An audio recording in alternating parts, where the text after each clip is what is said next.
The Great Contradiction.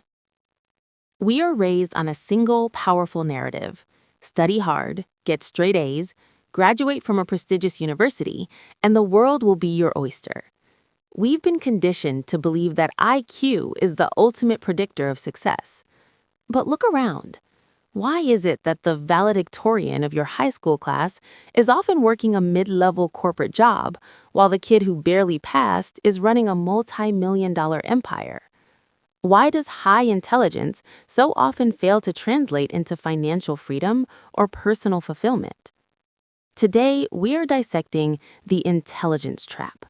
We're going to explore why a brilliant mind can actually become a prison, and why being the smartest person in the room might be the very thing holding you back. Chapter 1: The Curse of Analysis Paralysis. The first hurdle is what psychologists call analysis paralysis. To a highly intelligent person, every decision is a complex equation. They don't just see an opportunity, they see 57 different variables and 300 possible failure points.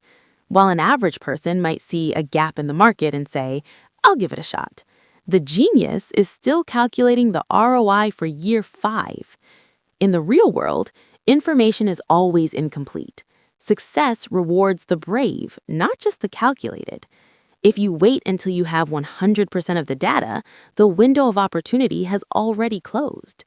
People with high IQs often think themselves out of great lives because they are too afraid of making a suboptimal move. Chapter 2: The Perfectionism Prison. In school, being smart meant getting 100%. Anything less was a failure.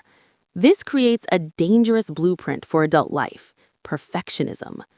High IQ individuals often struggle with the minimum viable product concept. They feel that if a project isn't flawless, it shouldn't be released. But the global market doesn't reward perfection, it rewards iteration.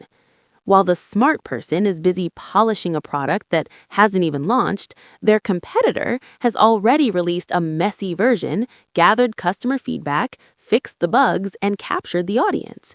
Perfectionism is just a fancy suit that procrastination wears. Chapter 3: The Expert Ego. There is a heavy burden to being labeled the smart one. You feel the need to always be right. This creates an expert ego. When you believe you are the smartest person in the room, you stop listening. You stop being coachable. You treat every suggestion as a debate to be won, rather than a perspective to be considered.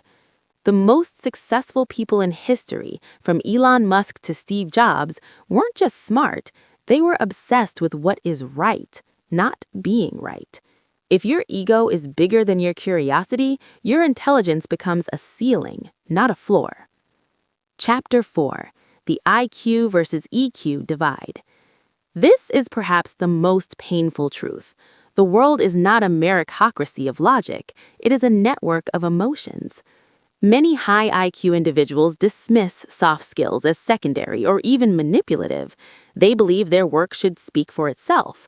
But work doesn't speak, people do.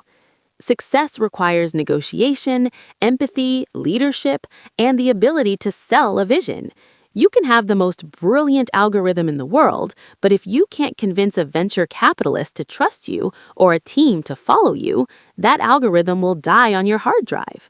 IQ gets you through the door, but EQ, emotional intelligence, determines how high you climb the ladder.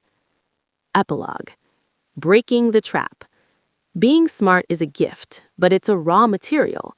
Like iron ore, it's useless until it's forged into a tool. Don't let your analysis kill your instinct. Don't let your desire for perfection stop your progress.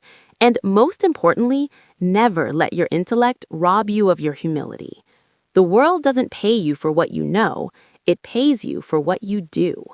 So stop thinking, start executing.